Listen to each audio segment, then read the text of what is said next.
Hello and welcome to episode 32. Today we're listening to Kevin Wilson. And before I do that, yeah, I got my stuff after I died. And let's just say that I lost a couple of books.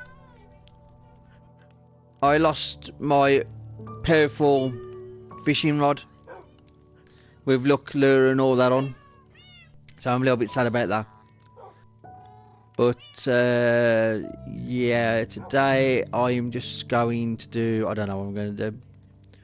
I'll think about it when I'm doing it. So let's start Kevin Wilson. So like I say, enjoy the video and enjoy the music.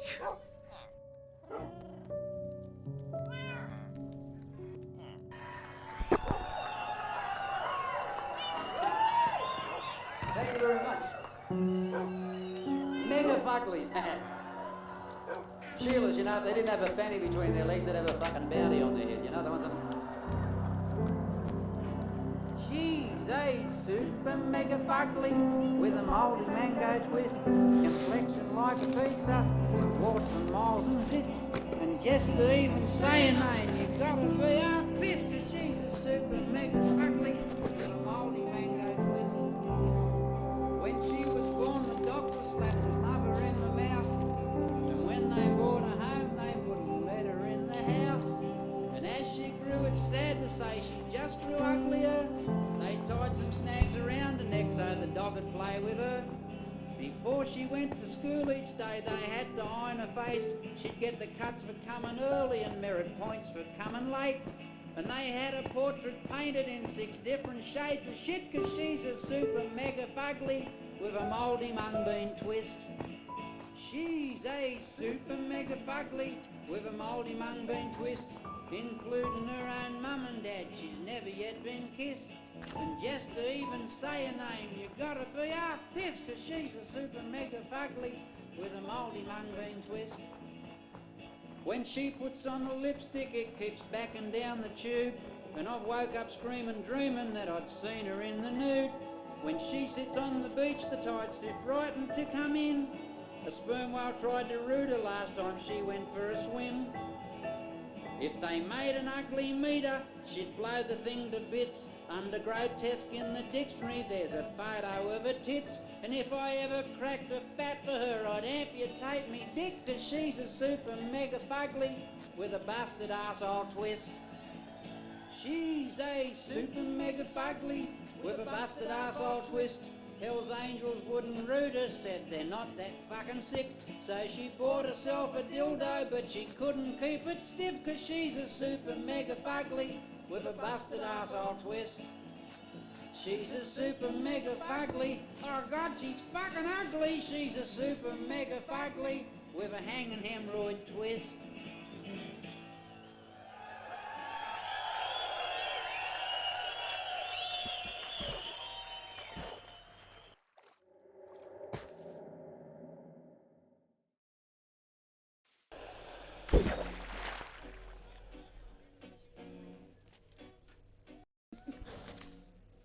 Sounds wonky already, doesn't it? Spiros and the demon, they met at the village fair. He was bold as bowling ball and she was thick with hair. He won ribbons for his prize goats. First year that he wins, she won his heart when she picked up them goats and carried them home for him. They both got drunk on ouzo, she said yes when he proposed. Now he finally get to fuck a woman instead of fucking gold. And Athena's getting her vag waxed for the wedding. Special gift for Spiros when needing those wedding bells. Athena's getting her vag waxed for the wedding. And her monobrow, her mustache back and butt crack waxed as well.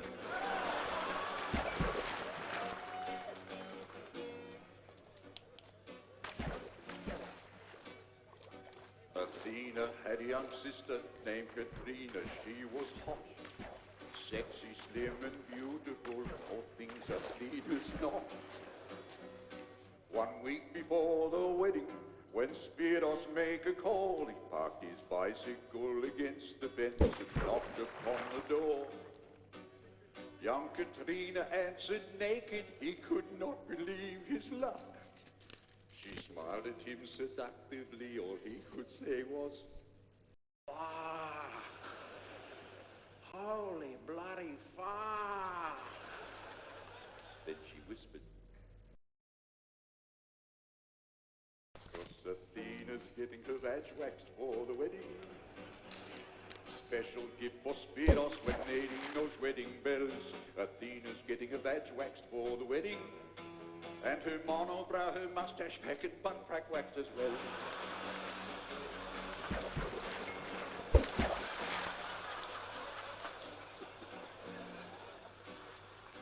But Spiros spun around and started running towards the gate when Athena's mum and dad popped up shouting, "Spiros, wait! Young Katrina was just testing you, and now we know for sure you're the special man our family want to be our son-in-law." Again he wiped his brow and thought, how lucky can I be? I was running to get condom hid beneath bicycle seat. He clapped hands with this bit while Athena's getting her vag waxed for the wedding. Special gift for Spiros when needing those wedding bells. Athena's getting her vag waxed for the wedding. And her monobrow, her mustache back and butt crack waxed as well. And her monobrow, her mustache back and butt crack waxed as well. Hey!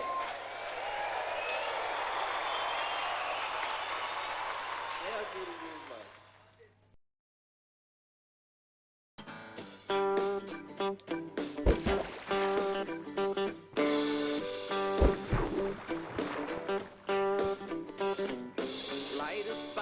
Buzzing round seems to be Me Too, and they're lining up with stories to tell about sexual harassment. Well, it's happened to me too.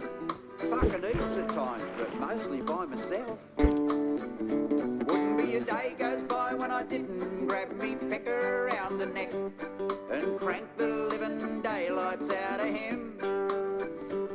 Unwanted sexual advances, maybe yes, maybe not, because I wanted it alright, but I'm not dumping myself in.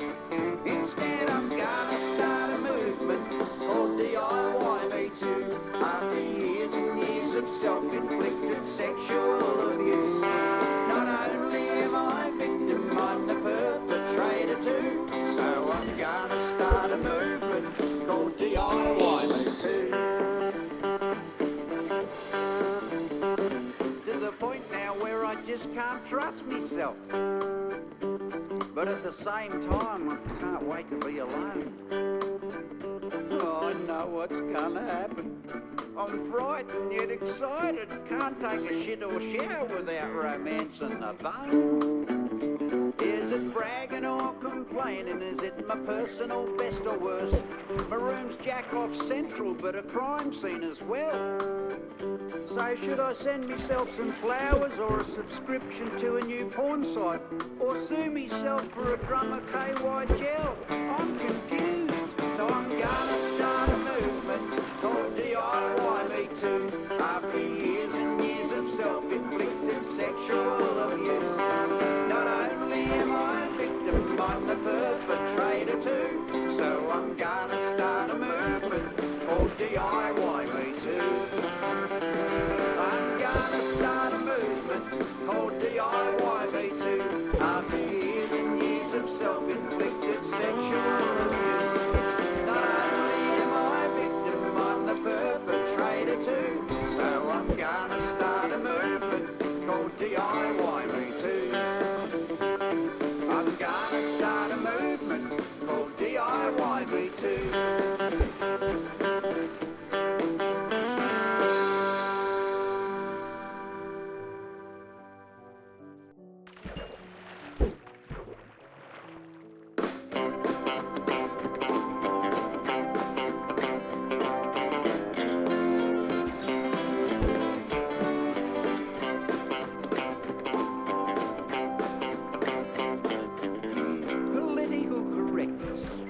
What a crop of shit.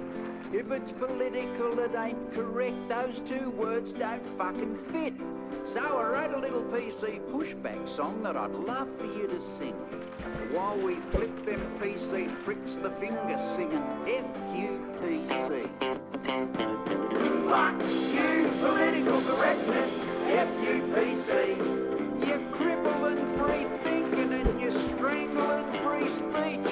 The world's flipping you the finger, don't give a rat's ass what you think. Fuck you, political correctness, F-U-P-C. Flip and sing. Fuck you, political correctness, F-U-P-C. I learned that sticks and stones may break my bones, but words can never hurt. Armed with that and a dilly-gaff attitude, my world just seemed to work. But them precious PC snowflakes take offence to everything we say. Millennial dyslexics, they read everything round the wrong fucking way. So I say, fuck you, political correctness, F-U-P-C. You crippling free thinking and you strangling free speech. The world's flipping you the finger, don't give a rat's ass what you think.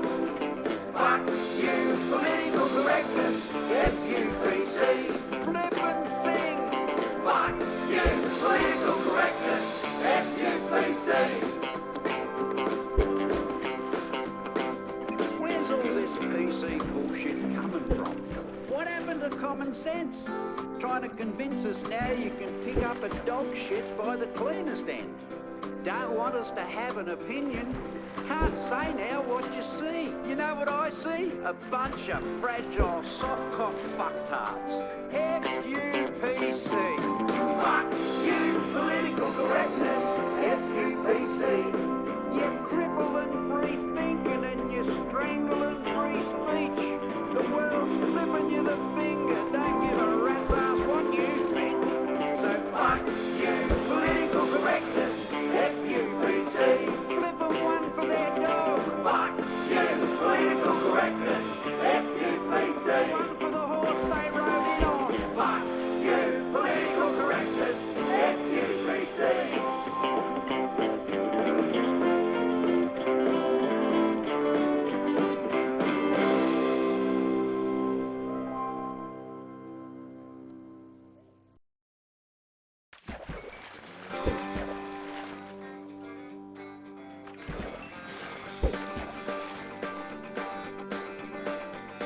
I'm the sort of bloke that'd like to think that if I could go back in time, Banjo and Henry and even Ned Kelly would all be good mates of mine.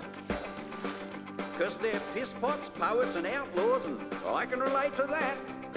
And I can relate to their attitude too. In a word, dillygaff. That's spelled D-I-L-L-I-G-A-F, dillygaff. And this is what it means. Do I look like I give a fuck, dillygaff? Am I being direct enough, dillygaff? It's just another way of saying I couldn't give a fucking rat's ass, mate. And do I look like I give a fuck, dillygaff? Your turn. Do I look like I give a fuck, dillygaff? You see, it's stress relief made easy. It's simple and it works. Just say dillygaff next time you got to deal with dickheads, wankers and jerks. And when you go out, stick a dillygaff on your t-shirt or your hat. And when some cunt's giving you the shits, just say, mate, read that. That spells D-I-L-L-I-G-A-F, dillygaff. Do I look like I give a fuck, dillygaff? Am I being direct enough, dillygaff? Just another way of saying I couldn't give a fucking rat's ass, mate. Do I look like I give a fuck, dillygaff? Your turn. Do I look like I give a fuck, dillygaff? Do it again. Do I look like I give a fuck, dillygaff? Am I politically correct enough? Dillygaff. Just another way of saying I couldn't give a rodent's rectum, mate. Do I look like I give a fuck, dillygaff? Your turn. Do I look like I give a fuck, dillygaff? Big finish. Do I look like I give a fuck, dillygaff?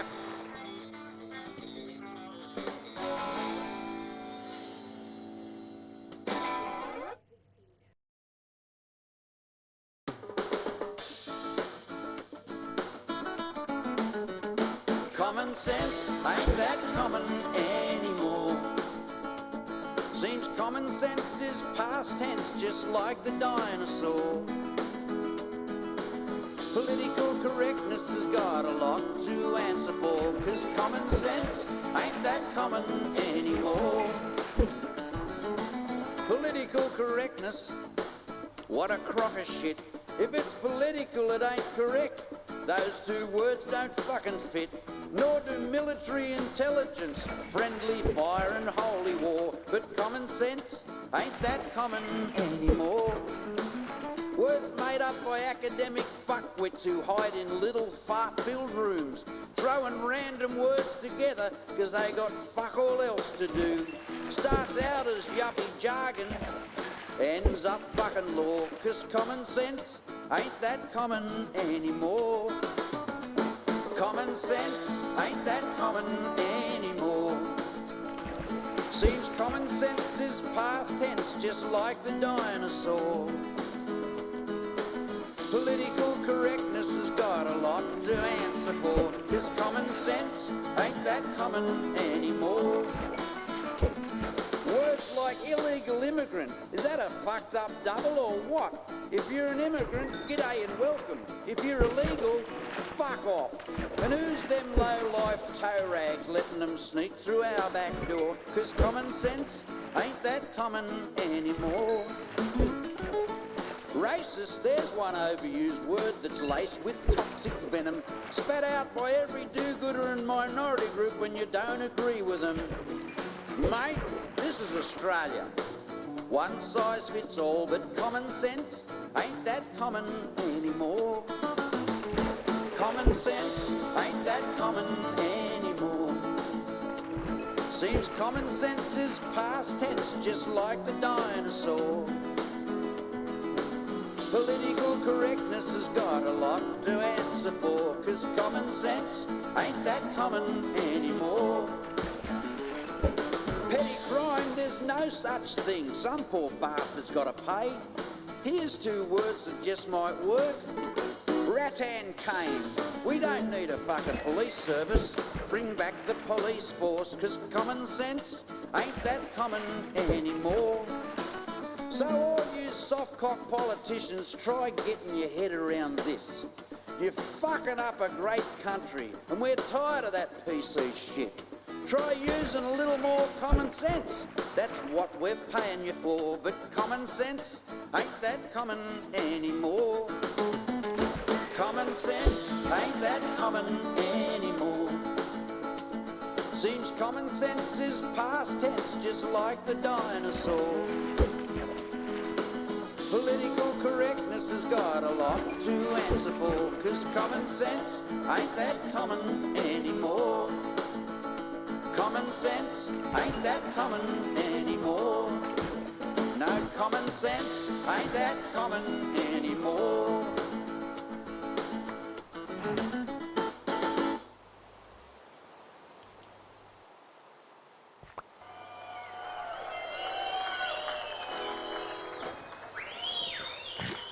Last year we went into Canada as part of this world tour, and it's quite interesting because to go to different countries you always got to apply for a visa, and you also have to let them know what you do. And we always chase what we call an R rating, meaning that we'd hate kids to come to the show for very obvious reasons. So we always look for an R rating, and we applied for that in Canada, and they gave us the visa with the R rating on the show, which wasn't a problem. But then one of the guys from the consulate over there, he rang our office in Perth and said, look, can you tell Kev that we've given him the okay to go ahead with us, but you can't say cunt in Canada. And I thought, fuck, you can in Australia. Fucking up. So I thought, well, what a fucking ideal top name for a song. So we opened in Toronto in September last year, and this is the first song I walked out on stage with.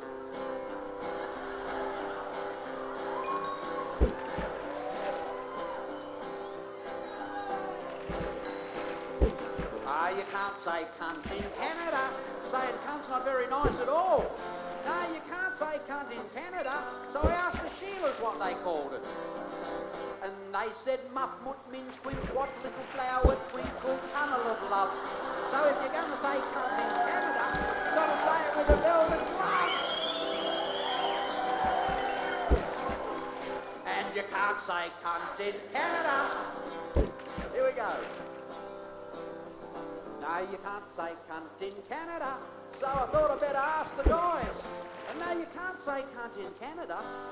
Why wasn't I surprised when they said gash, pussy, poontang, beef, curtain, burger, gateway to her guts?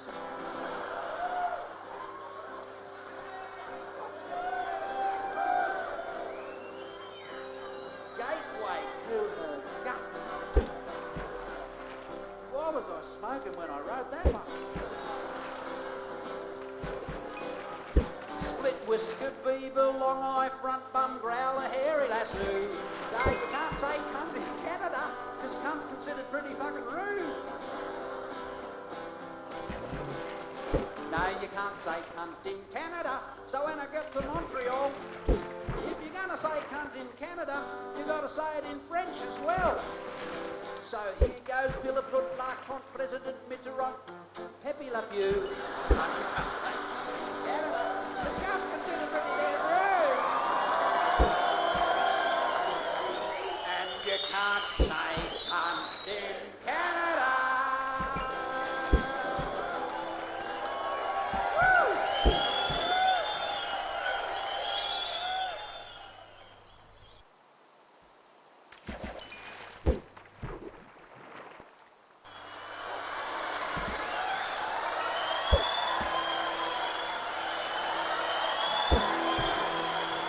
I've had an absolute kind of a day.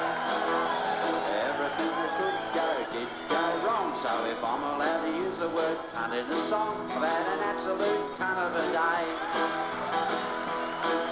It started as a fart in bed. Well, it started as a fart, but I shit myself instead. And the fucking missus going off her fucking head. I've had an absolute kind of a day. And running to the dunny like a bastard, trying to hold it in with me finger up my arse, and skidding past the kids and them little cunts laughing. I've had an absolute cunt of a day. I've had an absolute cunt of a day. Everything that could go did go wrong, so if I'm allowed to use the word cunt in a song, I've had an absolute cunt of a day.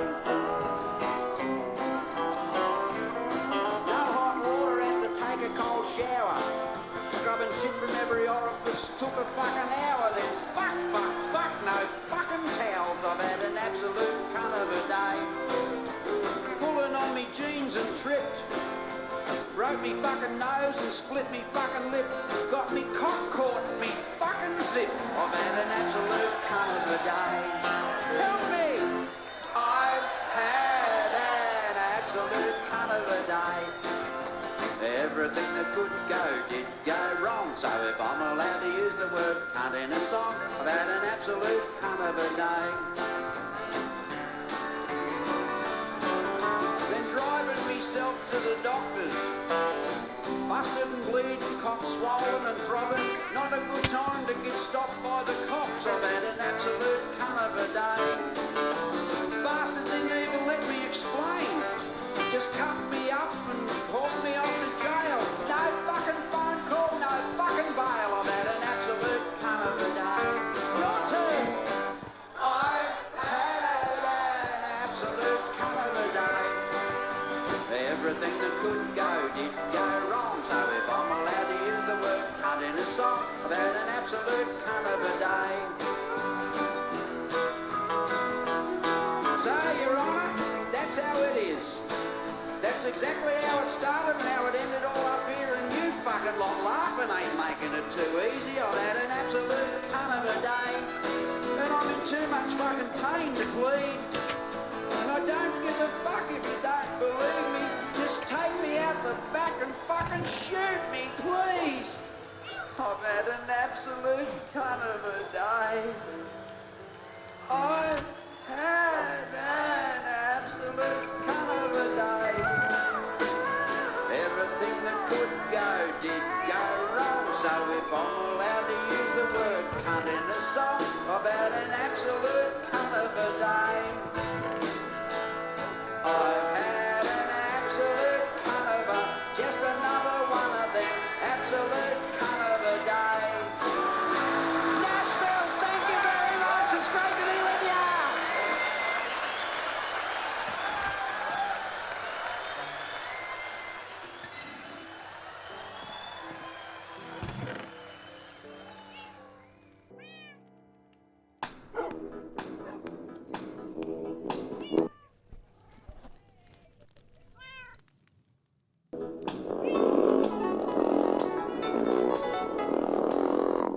first met him in the classroom back in 1963. We seemed to hit off pretty good. We were mates, Mick and me. He wasn't such a big kid even back then at the start. And he wasn't all that clever either, but Jesus, he could fart. I first found that out in class one day when things were going pretty slow. And just to keep us all amused, Mick let this fucking ripper go. You should have been there. Look, I'd describe it if I could. But I just turned around and I said, "Hey, Mick, you're fucking good." And at the inter-school grand final on the rugby field that time, we were getting beaten. They were 12 and we were 9 and played with 3 yards from our goal line when the referee called a scrum. And Mick said, "Don't worry, fellas, we've as good as got it won." So we just locked ourselves down in the scrum and we held each other's nose. And Mick, our little hooker, he let this fucking ripper go. It stung their nose and it burnt their eyes and it even scorched the grass. And I twigged right then and there, he had a double-jointed ass. Mick, me mate the master farter, put the art back into farting with his custom-tailored farts. Me mate the master farter, broke your ground in breaking wind with his double-jointed ass.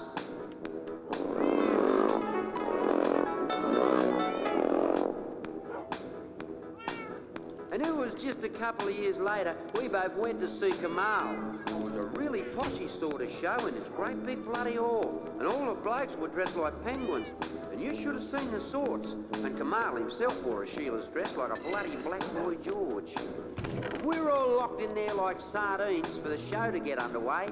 But the tuba player didn't lob. He'd booked off crook that day and Kamal said, "Without a tuba player, I cannot commence the show." So old Mick jumps up, said, "Sambo, mate, I'll have a fucking go." Well, from then on in, I honestly thought that the whole show would be ruined. But he just winked at me and picked that tuba up just like he knew what he was doing.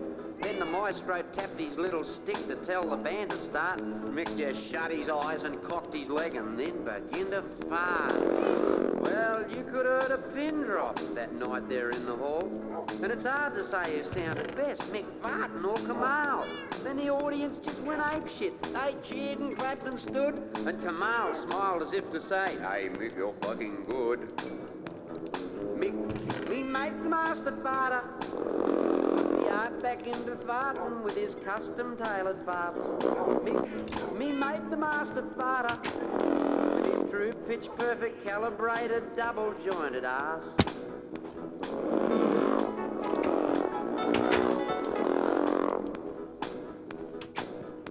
Well, good news travels fast, it seems, and it wasn't very long before Mick got this midnight phone call from Ben Lexon and Alan Bond. They said, "Mick, we got this specialist job and we're prepared to pay ya."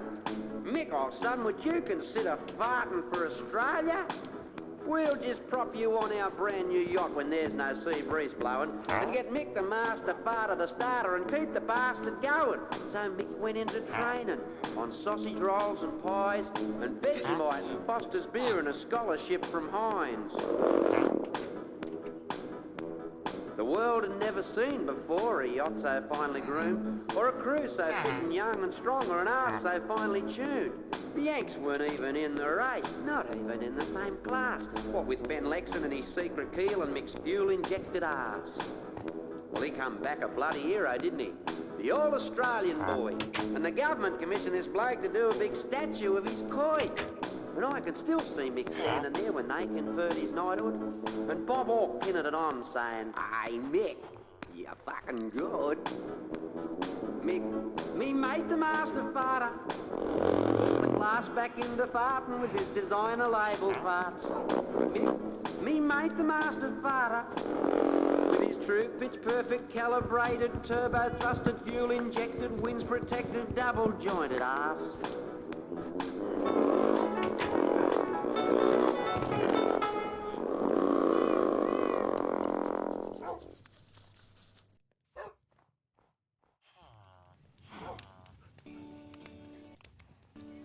I come from an outback town where fucking nothing grows. No wheat, no sheep, so we can't even boast an annual show. Well, we got something special there that sets our town apart. 'Cause each year in the shed we hold the festival of farts. There's displays and competitions and entries from afar, and those that can't get into town just send in little jars. And off outside's the local cop with clipboard and a pen, unscrews the lids, then takes a whip, then scores them 1 to 10. He'll give you 2 points for aroma, 2 for the bouquet, 2 for fermentation, and 2 more for decay, and 2 for presentation of the fancy little jars, and a medal for the best part at the Festival of Farts. And you should see the mob this year that crammed into the shed to hear the big guns blazing in the fart and talent quest, with old Sarge on a megaphone as he reads the riot act. Settle down, you bastards. Can you hear me at the back? Now give 'em all a go, all right, and butt them cigarettes. And any of you comes play up tonight, I'll bust your fucking heads. Then he unfolds his director's chair and squats on his fat ass to adjudicate the entries in the Festival of Farts. He'll give you 2 points for aroma, 2 for the bouquet, 2 for fermentation, and 2 more for decay, and 2 for presentation, style and grace and class, and a medal for the best part at the Festival of Farts.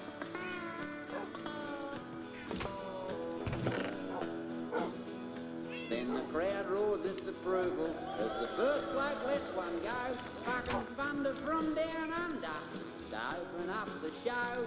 Then a double burbling burglar with chili afterburn, then a downdraft knacker clang of shit that must have fucking hurt. And a silent singlet cincher that took us by surprise, and a noxious nostril burner that brung tears to our eyes. And old Sarge, the cranky bastard, sat there adding up the marks, as popular as hemorrhoids at the Festival of Farts. 'Cause you'll get 2 points for aroma, 2 for the bouquet, 2 for fermentation, and 2 more for decay, and 2 for presentation, style and grace and class, and a medal for the best part at the Festival of Farts. But the highlight of the show this year was 2 kids with a goat that they'd fed on rocks and rotten eggs and dragged in on a rope. And as one young fella grabbed his horns to line old Billy up, his mate just wandered round the goat's arse end, there kicked him in the gut. And that old goat fired a fucking beauty, like a shotgun going off, and fired a lethal load of gravel shrapnel, scared shit out of the mob.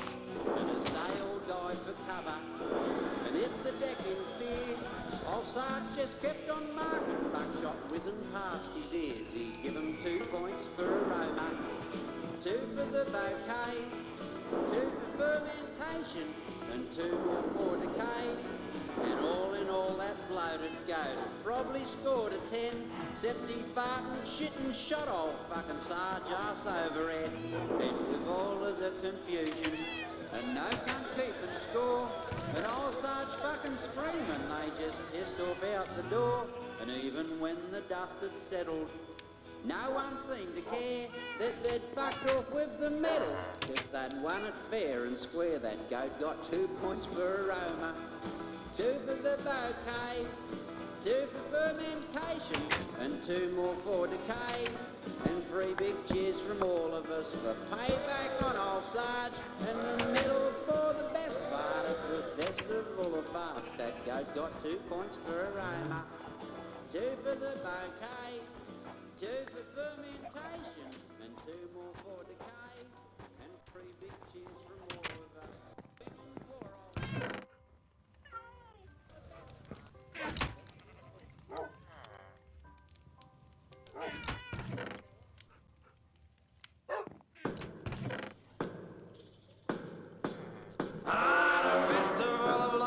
Trying to save my fucking soul.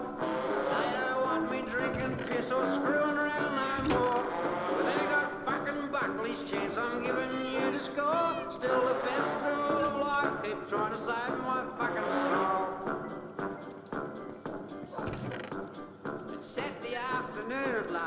what you waited for all week. Relax and put the feet up, turn the footy on TV.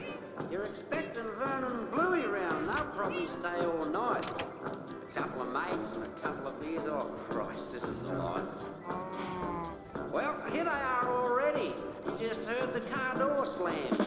You wedge yourself out of your chair, get up to let them in.